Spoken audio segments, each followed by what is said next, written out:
Hello and welcome to Senior Artist Drops. I'm Angel Mercado. Today we're going to sketch just a couple of flowers, zinnias, from my wife's beautiful garden. And here I want you to pay attention to how we lay the mid-tone, how we create the mid-tone in the paper, and also how do we use the eraser to draw with again, to create overlapping, to create hard edges, loose edges. I hope you'll enjoy this exercise. Please give me a like if you like it. Please subscribe, that would be great, because I have more videos coming up, and I have several on my channel right now. So they're all geared for you to help you start sketching. Especially for you, the beginner, especially for you, the one who has a little bit of shakiness and doesn't have to be that precise. All of these exercises are for you. So I hope you enjoy it, and I will see you in the next video. Today we're going to sketch something that came out of my wife's garden. Just a couple of beautiful zinnias flowers. And this exercise goes along with the rest of my videos, if you have seen some of them, on how to tone the paper and how to get the mid-tone that we need in order to create these flowers. So the first thing we're going to do in a piece of paper, we're just going to go and sketch just a rectangle. Doesn't have to be a perfect one, but you know, do your best. And here's where our zinnias are going to be placed at. Okay, maybe a little bit wider. There. What I do, I like to get my fingers along the edge of the paper here. That way I can create a nice line. Same thing here. I'm going like this, and my fingers, they run along the paper, along the edge of the pad, and I can create this nice straight line. Same thing here. So if you have difficulties doing a straight line, like I have sometimes, that's a good way to do it. So the first thing we're going to do, we have to tone the paper down. And tone the paper down means nothing more than just add charcoal. Okay? And we're not going to add it very heavy. This is a vine charcoal, very soft.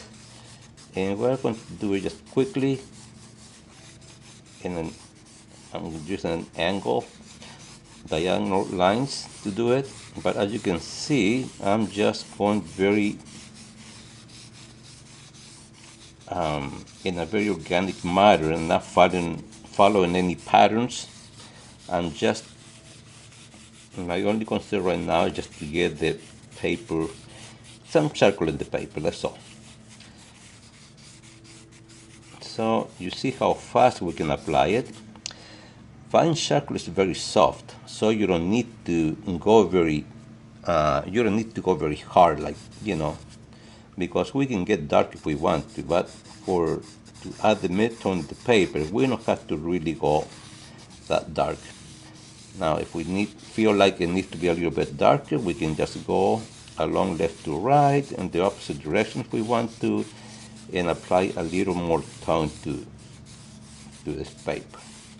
It's always kind of nice to have one side a little bit darker than the other, just to add a little more interest to the whole background, so it won't be so uniform, so even, unless if you want the evenness, you can do that. But in my case, I'm just going to try to get one side of the charcoal, or the paper, the image, a little bit darker. Okay, so that's about it. And now what we do, I'll put my charcoal aside, and I'll just use my finger. I always like to keep my charcoal that I'm using in one side. Okay, that way I know what I've been using. That way it's easier for me to reach the right charcoal, the piece of charcoal that I need, because some of this, they might be still soft, but it's more like of a compressed charcoal, kind of like a square. If you notice, this is rounded and larger.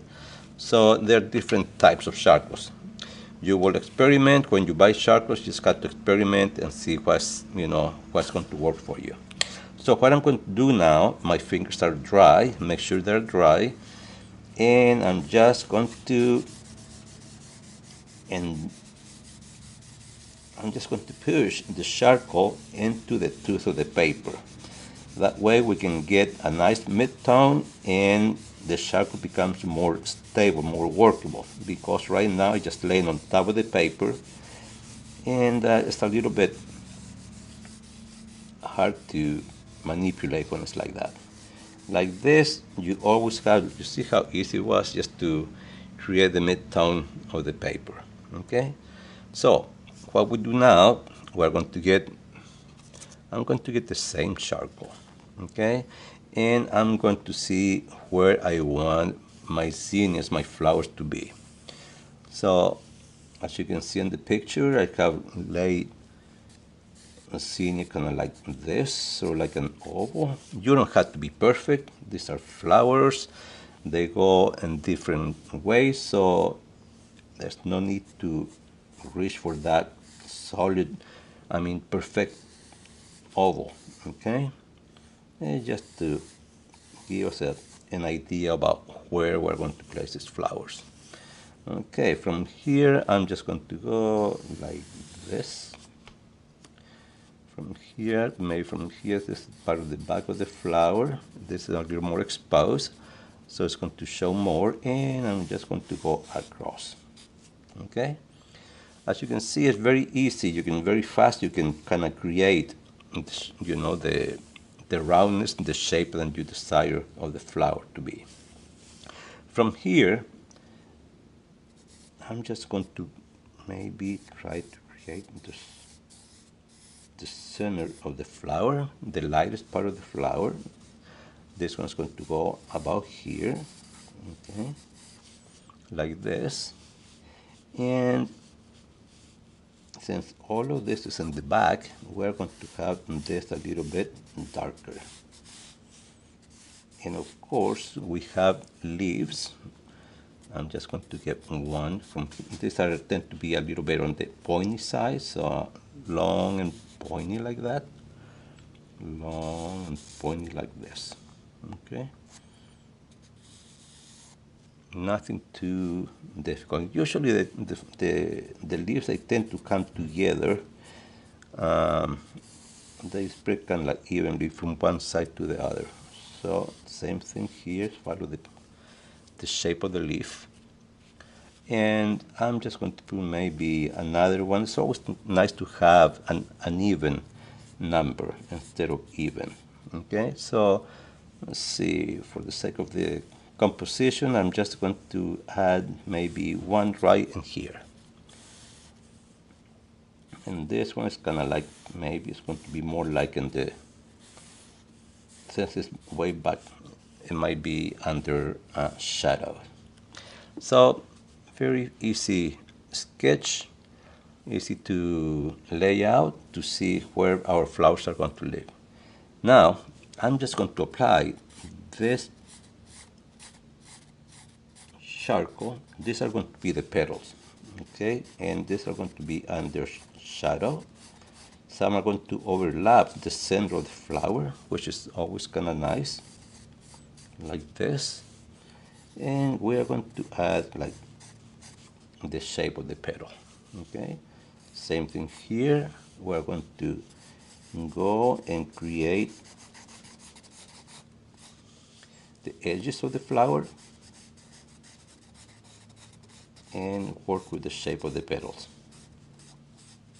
Nothing too stressful, something easy to do, just to give us an idea of how the composition is working. What I like to do when I'm working a composition or working on any drawing, I always squint my eyes. When you squint your eyes, you tend to see blurry, but you only see the darks and the lights, which is pretty nice to see if you are on the right path to the, if you have the right tone of the paper. Same thing here. Part of this is going to be under shadow, part of this is going to be under light. So I'm just going to color the whole thing, color or adding charcoal to the whole leaf evenly. Okay, so very fast, you see we have created a nice composition here. And you can see how easy the sharp comes off. Here, I rub my finger a little bit and you can see how lighter it is, and which is okay, there's nothing wrong with that.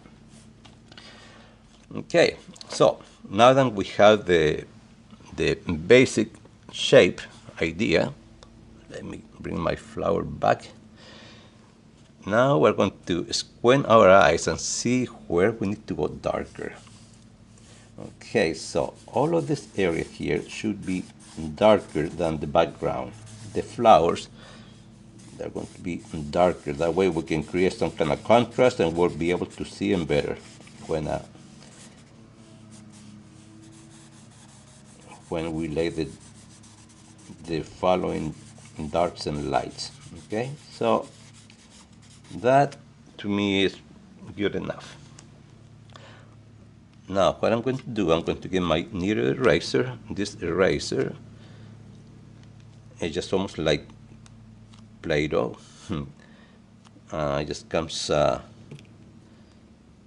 you can manipulate it. This is how you clean the eraser also, when the charcoal tends to disappear magically. So I'm going to create, and the nice thing about this eraser is that you can create different shapes that you might need. You might want something very long and narrow. Okay, that's going to help you do different marks. For instance, if I want to make a little bit of light here in the back of the stem of the flower, so you can do that. You see how it works? Very fine lines. You can create, I like this for lift a little bit of the center line where, and this is always very irregular, so we try to create an irregular kind of half circle. Sometimes you can see the whole circle. It depends how the flower is laying. From here, I'm just going to go and I'm going to start creating my petals. This flower is on top of the flower, so the petals here are going to lay on top. You'll be able to see them, you see? And just follow it. All of this line, they should go towards the center of the line, okay? Have this as a guide, okay? So here's what I need, one, and you just lay it there. Lay it there, you see? And you don't have to be very, very precise. You have too much charcoal in it, no problem. Just go and stretch it out and then out. And here, finally, we can come up with another shape. And we do the same thing. Maybe this one here is going to be showing a little bit more like of a line because there's a, we had shortening here. That this is going to, but always it's going to go to the center. Always to the center line. So we have the first layout for our first flower. And you can see how fast you can create this, the light. I'm going to go the same with this one, a little bit on the irregular shape. Here, this is just getting light on top of the petal, pretty much. And sometimes you can see a little bit of the light running down. Same thing here. This is not going to be as bright as this one, but nevertheless it's going to also show some of the shapes of the petal. So remember, always go to the center. You have to make it look more real, more believable. Okay? And that is pretty good.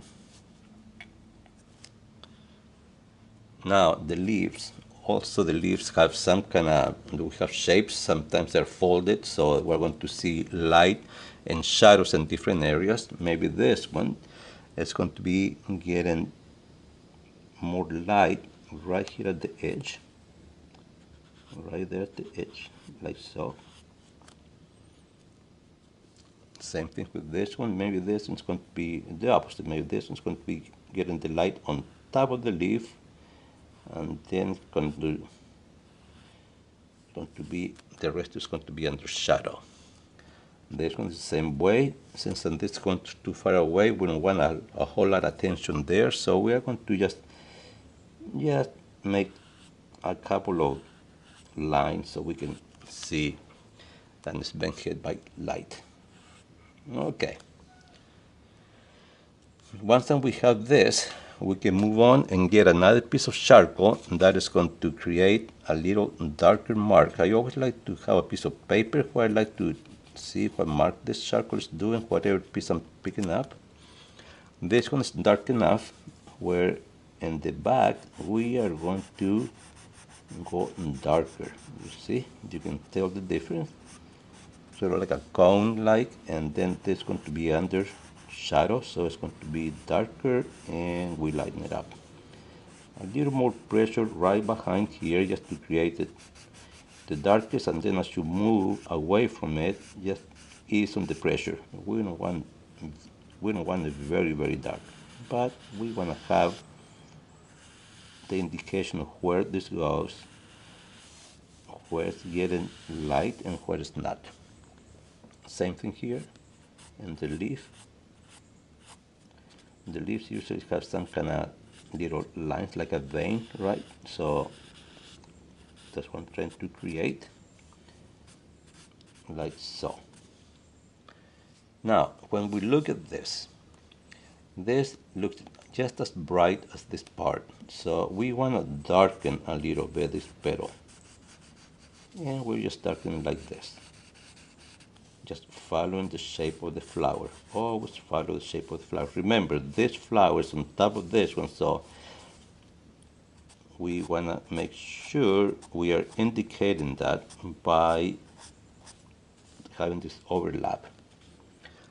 Same thing here. We're going to go all the way here with this.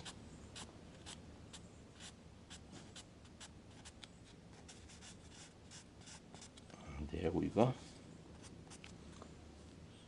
Squint your eyes. When you squint your eyes, you can really see the difference between the darks and lights, and see where you need to go lighter or darker.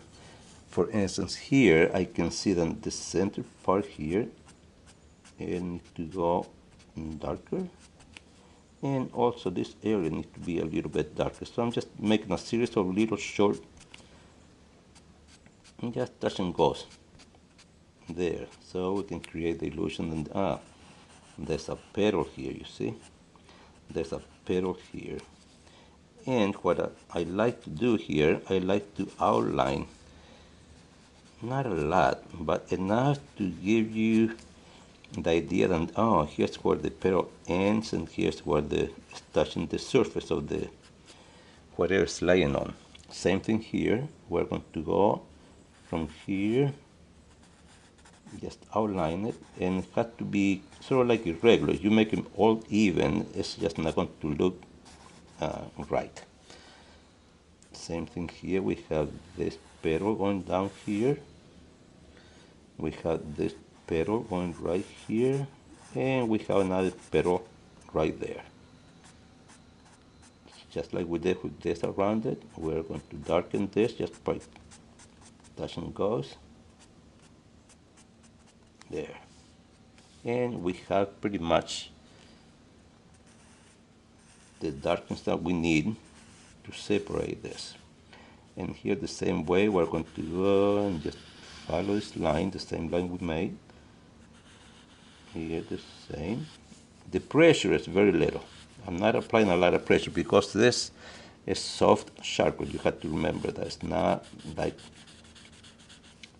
hard charcoal, then you might need to apply more pressure to it. Okay, so just to make the illusion that these flowers are not up in the air, we had to give them some shadows. Well, the shadows here, because of the light, the way it is, they're going to be going this way. What this is going to do is going to darken this area up, and it's going to highlight at the same time the leaf that is being hit by light. You see that? And I'm going to show you a trick here. You don't have to worry about being very precise with this, because we have tricks.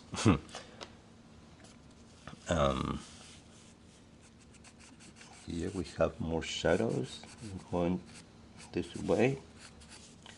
This we have a shadow that goes this way, and you see, as you can see, I'm being very soft. The edge is very soft. It's not, we don't have hard edges there. Same thing with this here. We're going to have this leaf comes a little bit sort of like that.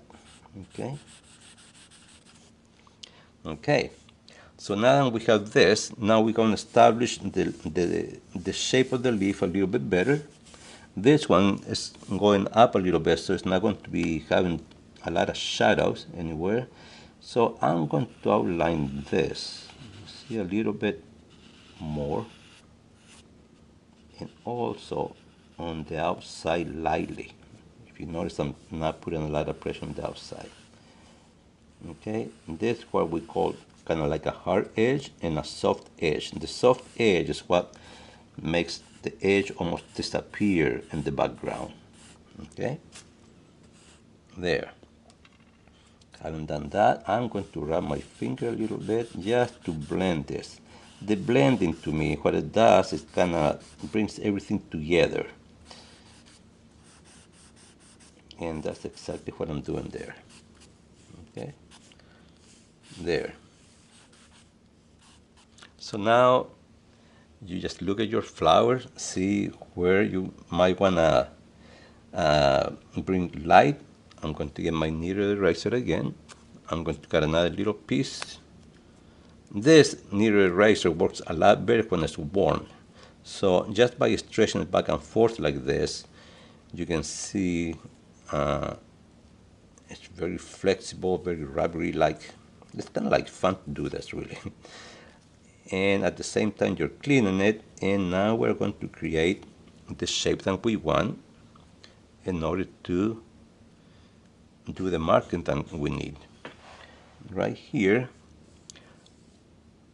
let's see, okay, right in here, we're going to go, and some of these petals are going to be brighter than others. In some areas, not the whole petal, some areas are going to get a little more light. The light's sort of like coming from this direction, so this area here is going to be getting a lot more sunlight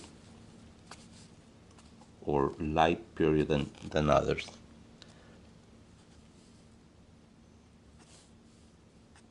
There.